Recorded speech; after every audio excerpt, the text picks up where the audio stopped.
Hello നമസ്കാരം, എല്ലാവർക്കും സുഗന്ധിനിയല്ലേ. എല്ലാവർക്കും മിയാസ് ഫുഡ് ബുക്കിലേക്ക് സ്വാഗതം. ഇന്നൊരു 4 മണി പലഹാരത്തിൻ്റെ റെസിപ്പി ആയിട്ടാണ് കേട്ടോ വന്നിട്ടുള്ളത്.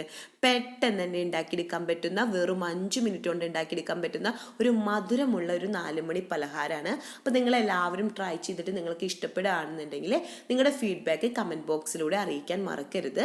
അതുപോലെ ആദ്യമായിട്ടാണ് കാണുന്നതെങ്കിൽ സബ്സ്ക്രൈബ് ചെയ്യണം. തൊട്ടടുത്ത ബെല്ലൈക്കണിലെ നോട്ടിഫിക്കേഷനിൽ ഓൾ പ്രസ് ചെയ്ത് കഴിഞ്ഞിട്ടുണ്ടെങ്കിൽ നിങ്ങൾക്ക് എൻ്റെ വീഡിയോസ് ഇടുമ്പോൾ നിങ്ങൾക്ക് നോട്ടിഫിക്കേഷൻസ് കിട്ടും. അപ്പോൾ നിങ്ങൾക്ക് മറക്കാണ്ട് എൻ്റെ വീഡിയോസ് കാണാനും പറ്റും. അപ്പോൾ നമുക്ക് എങ്ങനെയാണ് ഈ മധുരമുള്ള 4 മണി പലഹാരം ഉണ്ടാക്കിയെന്ന് നോക്കിയാലോ.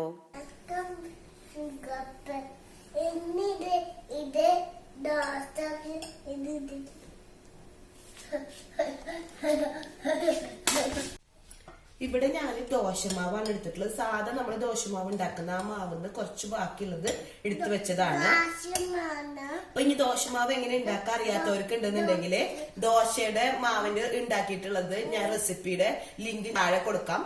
അപ്പൊ നിങ്ങൾക്ക് താഴെ നോക്കിയിട്ട് നിങ്ങൾക്ക് എങ്ങനെയാണ് ദോശമാവ് ഉണ്ടാക്കാന്ന് അറിയാത്തവർക്ക് അത് നോക്കിയിട്ടുണ്ടെങ്കിൽ മനസ്സിലാവും.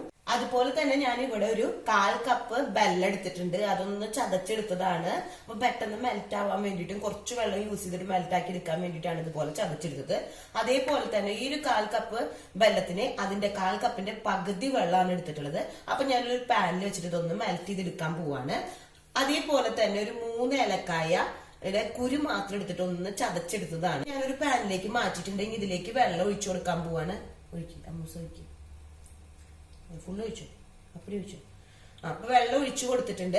ഇനി ഞാനൊന്ന് സ്റ്റൗ വെച്ചിട്ട് ഇതൊന്ന് കട്ടകളൊക്കെ ഒന്ന് പോകുന്ന വരയ്ക്കൊന്ന് മെൽറ്റ് ചെയ്തെടുക്കാണ്.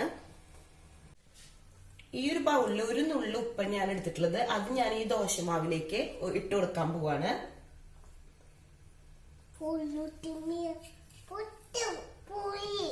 തന്നെ നമ്മളിവിടെ നേരത്തെ എടുത്തു വെച്ചിട്ടുള്ള ഏലക്കായപ്പൊടിയും കൂടി ഇതിലേക്ക് ചേർത്ത് കൊടുക്കാം. അതിനുശേഷം നമുക്ക് ഈ കയ്യിൽ വെച്ചിട്ട് ഒന്ന് മിക്സ് ചെയ്ത് കൊടുക്കാം. ഓക്കെ, അപ്പൊ മിക്സ് ചെയ്ത് കൊടുക്കാം. ഇപ്പുറത്ത് ഞാൻ വെള്ളം മെൽറ്റ് ചെയ്യാൻ വേണ്ടിട്ട് സ്റ്റൗമ വെച്ചു കൊടുത്തിട്ടുണ്ട്. അപ്പൊ ഇതൊന്ന് ഇളക്കി കൊടുക്കാൻ വേണ്ടിട്ട് ഒരു സ്പൂണ് വെച്ചിട്ടുണ്ട്. അപ്പൊ ഇതൊന്ന് മെൽറ്റ് ആയിട്ട് വരണം. അപ്പൊ നമ്മൾ മെൽറ്റ് ആക്കി എടുത്തിട്ട് ആ ചൂടോടക്കനെ തന്നെ ഇതിൽ ഒഴിച്ചു കഴിഞ്ഞിട്ടുണ്ടെങ്കിൽ നമ്മുടെ ദോശമാവ് വെന്ത് പോകും. അപ്പൊ ചൂടോടക്കനെ ഒഴിക്കണ്ട. അതൊന്ന് ചൂടാറി വന്നതിന് ശേഷം മാത്രമാണ് ഞാൻ ഇതിലേക്ക് ഒഴിച്ചു കൊടുക്കുന്നത്. ഇതൊന്ന് നന്നായിട്ടൊന്ന് മിക്സ് ചെയ്തെടുക്കാണ്. ഇപ്പൊ ഞാൻ അവിടെ വെള്ളം മെൽറ്റ് ചെയ്തെടുത്തത് ഒന്ന് പുറത്ത് വെച്ചിട്ട് ഒന്ന് ചെറുതായി ഒന്ന് ചൂടാറി വന്നിട്ടുണ്ട്. അതിൽ നിന്നാണ് ഞാൻ ഇതിലേക്ക് ഒഴിച്ചു കൊടുക്കാൻ പോകുന്നത്. അല്ല, വെള്ളം നമ്മൾ നേരത്തെ മെൽറ്റ് ചെയ്തില്ലേ മിയ പറഞ്ഞിട്ട്. അപ്പൊ ഞാനിതൊന്ന് മിക്സ് ചെയ്ത് കൊടുത്തിട്ട് പാകമായോ എന്ന് നോക്കട്ടെ മധുരം.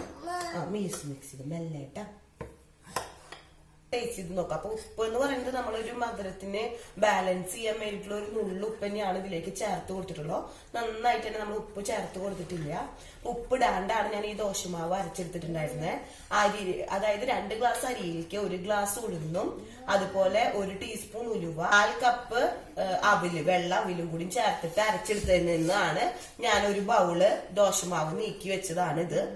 അപ്പൊ ബാക്കിയിൽ നമ്മൾ ദോശ ഉണ്ടാക്കും. അപ്പൊ എപ്പോഴും നമുക്ക് രാവിലെ ദോശ അല്ലെങ്കിൽ ഇഡ്ഡലി ഉണ്ടാക്കാം. അപ്പൊ ഉച്ചരിമ്പ് ദോശമാവ് ഇരിക്കുന്നുണ്ട്.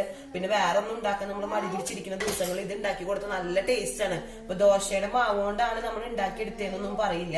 നല്ലൊരു ടേസ്റ്റ് ഉണ്ടാവും. കുട്ടികൾക്ക് വളരെയധികം ഇഷ്ടാവും ചെയ്യും. എന്റെ മോൾക്ക് വളരെയധികം ഇഷ്ടമാണ്. അപ്പൊ പിന്നെ അധികം ഓയിലും വരുന്നില്ല. അന്നൊരു വെറൈറ്റിയാണ് നമ്മുടെ ദോശമാവ് കൊണ്ട് ഇഡ്ഡലി മാവ് കൊണ്ട് ഉണ്ടാക്കിയ ഒരു ടേസ്റ്റും അല്ല, നല്ലൊരു ടേസ്റ്റ് ഉണ്ട്.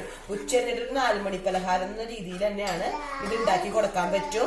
അപ്പൊ മിക്സ് ചെയ്ത് എടുത്തിട്ടുണ്ട്. അപ്പൊ ഞാൻ ഇതിൽ നിന്ന് ഫുള്ളായിട്ട് തന്നെ ഒഴിച്ചു കൊടുക്കാണ്. അപ്പൊ കുറേശ്ശേരി ചേർത്ത് കൊടുത്തിട്ട് ആ 1/4 കപ്പ് ഫുള്ളായിട്ട് തന്നെ വെള്ളം ഞാൻ ഇതിലേക്ക് ഒഴിച്ചു കൊടുത്തിട്ട് മിക്സ് ചെയ്തെടുക്കാണ്. അപ്പൊ നമ്മളിത് മിക്സ് ആയി വന്നിട്ടുണ്ട്. ഈ ഒരു ടൈമില് സ്റ്റവ് ഓൺ ചെയ്ത് കൊടുക്കാണ്. അപ്പൊ അതൊന്ന് ചൂടായി വരട്ടെ. ആ ടൈമിൽ ഒന്നും കൂടി ഒന്ന് മിക്സ് ചെയ്തെടുക്കാം. ഇപ്പൊ ഉണ്ണിയപ്പച്ചട്ടിയൊക്കെ നന്നായിട്ട് ചൂടായി വന്നിട്ടുണ്ട്. അപ്പൊ ഇതിലേക്ക് ഒരു 1/4 ടീസ്പൂൺ ഓയിൽ വെച്ചിട്ട് എല്ലാം അതിലേക്ക് ഞാൻ ഒഴിച്ചു കൊടുക്കാണ്. അപ്പൊ ഇവിടെ നല്ല തണുപ്പായ കാരണം ഓയിലൊക്കെ നന്നായിട്ട് കട്ടയായിട്ടാണ് ഇരിക്കുന്നത്. അപ്പൊ വെളിച്ചെണ്ണയാണ് ഞാൻ ഉപയോഗിച്ചിട്ടുള്ളത്, നാടൻ റെസിപ്പി ആയ കാരണം. അപ്പൊ നിങ്ങൾക്ക് ഏത് ഓയിലായാലും കുഴപ്പമൊന്നുമില്ല. അപ്പൊ കണ്ടില്ലേ, ഒരു 1/4 ഭാഗം വെച്ചിട്ട് എല്ലാം അതിലേക്കും ഞാൻ ചേർത്ത് കൊടുത്തിട്ടുണ്ട്. ഗ്ലാസ് എടുത്തിട്ട് അതിലേക്കാണ് ഗ്ലാസ്സിലേക്കാണ് ഈ മാവ് ഒഴിച്ചു കൊടുക്കുന്നത്. അമ്മ സെറ്റ് അല്ലേ നമ്മള് അപ്പോൾ ഗ്ലാസ്സിൽ മാവ് എടുത്തതിന് ശേഷം ഞാൻ ഗ്ലാസ് കൊണ്ടാണ് ഓരോ കുഴിയിലേക്കും ഒഴിച്ചു കൊടുക്കുന്നത്. അങ്ങനെ ഒഴിച്ചു കൊടുക്കുമ്പോൾ നമുക്ക് പുറത്തേക്ക് പോവാണ്ട് തന്നെ നമുക്ക് നല്ല ക്ലിയർ ആയിട്ട് തന്നെ ഒഴിച്ചു കൊടുക്കാൻ പറ്റും. അപ്പോൾ ഞാൻ ഏകദേശം ഒരു മുക്കാൽ ഭാഗം തന്നെ ഒഴിച്ചു കൊടുക്കുന്നുണ്ട്. അപ്പോൾ എല്ലാ കുഴിയിലേക്കും ഒഴിച്ചു കൊടുക്കാണ്. പിന്നെ ഇതിങ്ങനെ നമുക്ക് മൂടി വെച്ച് കൊടുക്കാം. അപ്പൊ ഒരാണ് ഉള്ളു വെന്ത് കിട്ടുള്ളൂ. ലോ ഫ്ലെയിമിൽ വെച്ചിട്ട് മൂടി വെച്ച് കൊടുത്താലാണ് അത് കറക്റ്റ് ആയിട്ട് വരുള്ളൂ. എന്തിട്ട് പാപ്പല്ലേ മീക്ക് അറിയോ? ഉണ്ണിയപ്പല്ലേ? മീക്ക് ഉണ്ണിയപ്പം ഇഷ്ടല്ലേ? അമ്മക്കും തരുവോ? ബെല്ലം കഴിച്ചാ കുഞ്ഞു? മുഖത്തൊക്കെ ബെല്ലം ഇരിക്കണ്ടല്ലോ. ഇതെന്തത് ബെല്ലക്കുട്ടിയാ? ഡിസൈനാണോ? നമുക്ക് ഇതിപ്പോ കുക്കായി വന്നിട്ടുണ്ട്. ഈ ഒരു ടൈമിൽ ഇത് മറിച്ചിട്ട് കൊടുക്കാം. അപ്പൊ നേരത്തെ ചെയ്ത പോലെ തന്നെ നമുക്കൊരു സ്പൂൺ വെച്ചിട്ട് മറിച്ചിട്ട് കൊടുക്കാം. അപ്പൊ കുക്കായി കഴിഞ്ഞിട്ട് നമ്മൾ മറിച്ചിട്ട് കൊടുക്കുമ്പോ ആ ഷേപ്പ് അതേപോലെ തന്നെ കിട്ടും. അല്ലാന്നുണ്ടെങ്കിൽ ഷേപ്പ് ഒക്കെ പോവും. അപ്പൊ അത് കാരണം കുക്കായതിനു ശേഷം മാത്രമാണ് ഇതേപോലെ മറിച്ചിട്ട് കൊടുക്കാൻ പാടുള്ളൂ. അപ്പൊ നമ്മൾ കുറച്ച് ഓയിൽ ചേർക്കുന്ന കാരണമായിട്ട് ഈ കളറ്. കൂടുതൽ ഓയിൽ ചേർക്കുകയാണെങ്കിൽ ഫുള്ളായിട്ട് കളറ് നമ്മുടെ ഉണ്ണിയപ്പത്തിന്റെ അതേ കളർ കിട്ടും. അപ്പൊ ഞാൻ മാക്സിമം ഓയിൽ കുറച്ചിട്ടാണ് ഇത് ഉണ്ടാക്കിയെടുക്കുന്നത്.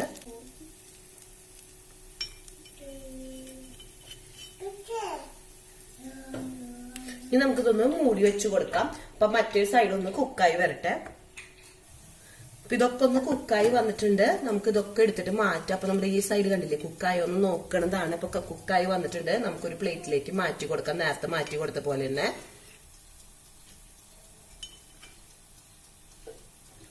നമുക്ക് ഇതേപോലത്തെ സൈസിലുള്ളതാവുമ്പോ എനിക്ക് എത്ര എണ്ണം കിട്ടിയെന്ന് വെച്ചിട്ടുണ്ടെങ്കിൽ 7 ഒരു കുഴിയിൽ ഉണ്ടാവുക. അതേപോലത്തെ 3 പ്രാവശ്യം. അപ്പം 21 എണ്ണാണ് കിട്ടിയിട്ടുള്ളത്. ബോള് പോലെ തന്നെയാണ് വന്നിട്ടുള്ളത്. നമുക്ക് പ്രസ് ചെയ്ത് കൊടുക്കുകയാണെങ്കിൽ താഴേക്ക് വരെ പോവും. അത്രയും സോഫ്റ്റ് ആയിട്ടുള്ള ഒരു ഉണ്ണിയപ്പം. അന്നാ ഉണ്ണിയപ്പം എന്ന് പറയാൻ പറ്റില്ല. അന്നാ കുട്ടികൾക്കാണെങ്കിൽ ഉണ്ണിയപ്പം എന്ന് പറഞ്ഞ് കൊടുക്കാനും പറ്റും. അപ്പൊ നിങ്ങൾ എല്ലാവരും 4 മണിക്ക് ഇങ്ങനത്തെ ഒരു പലഹാരം ദോശമാവ് വീട്ടിലിരിപ്പുണ്ടെങ്കിൽ നോക്കണം. എന്നിട്ട് നിങ്ങളുടെ ഫീഡ്ബാക്ക് എന്തായാലും പറയണം കേട്ടോ. എന്നിട്ട് നിങ്ങൾക്ക് വീഡിയോ ഇഷ്ടപ്പെടുകയാണെന്നുണ്ടെങ്കിൽ മറ്റുള്ളവർക്കും ഷെയർ ചെയ്ത് കൊടുക്കണം. അതെടുക്കണ്ട അമ്മ തരാം. സൂപ്പർ അതെയാന്നത് കഴിച്ചു. സൂപ്പറായിണ്ടാ? കൈകൊണ്ട് കാണിച്ച സൂപ്പറായിങ്ങേ. കൈകൊണ്ട് കാണിച്ച സൂപ്പറായിങ്ങേ. എങ്ങനെ കാണിക്കുക? ചേച്ചിയോട് സൂപ്പറായിങ്ങേ കാണിച്ചായോ? ഇങ്ങനെയല്ലേ പിടിക്കുക സൂപ്പർന്ന്? ഈ മടക്ക് ഇത് മടക്ക്. എന്നിട്ട് ഇത് പൊക്ക. നീ സൂപ്പർ എന്ന് പറഞ്ഞ കാണിച്ചെടുക്ക. സൂപ്പർ എന്ന് പറയേ. വായലിട്ടിട്ട് അയ്യേ ഇങ്ങനെ പിടിക്കേ സൂപ്പർന്ന്. ഞാനിവിടെ നോൺ സ്റ്റിക്ക് പാനിലാണ് കേട്ടോ ഉണ്ടാക്കിയെടുത്തിട്ടുള്ളത്. അത് കാരണമാണ് കുറച്ച് ഓയിൽ. ഇപ്പം അല്ലാത്ത പാനാണെങ്കിൽ കുറച്ചുകൂടി കൂടുതൽ ഓയിൽ വേണ്ടി വരും. അത് ഞാൻ വീഡിയോയുടെ ഇടയിൽ പറയാൻ വിട്ടുപോയതാണ്. അപ്പോൾ അത് നിങ്ങൾ മറക്കരുത്. നമ്മുടെ 4 മണി പലഹാരം ഇതാ റെഡി ആയിട്ടുണ്ട് കേട്ടോ. അപ്പോൾ പെട്ടെന്ന് തന്നെ ഉണ്ടാക്കിയെടുക്കാൻ പറ്റുന്നതാണ്. വളരെയധികം ടേസ്റ്റി ആയിട്ടുള്ള ഒരു ഉണ്ണിയപ്പാണ്. അപ്പോൾ ഞാനും മോളും കൂടിയിട്ട് തന്നെയാണ് കേട്ടോ ഇന്നത്തെ വീഡിയോ എടുത്തിട്ടുള്ളത്. അപ്പോൾ മോൾ എല്ലാ ദിവസവും എൻ്റെ കൂടെ ഉണ്ടാവും. അപ്പോൾ ഞാനിപ്പോൾ മോളെയും കൂടി ഇൻക്ലൂഡ് ചെയ്യാമെന്ന് വിചാരിച്ചു.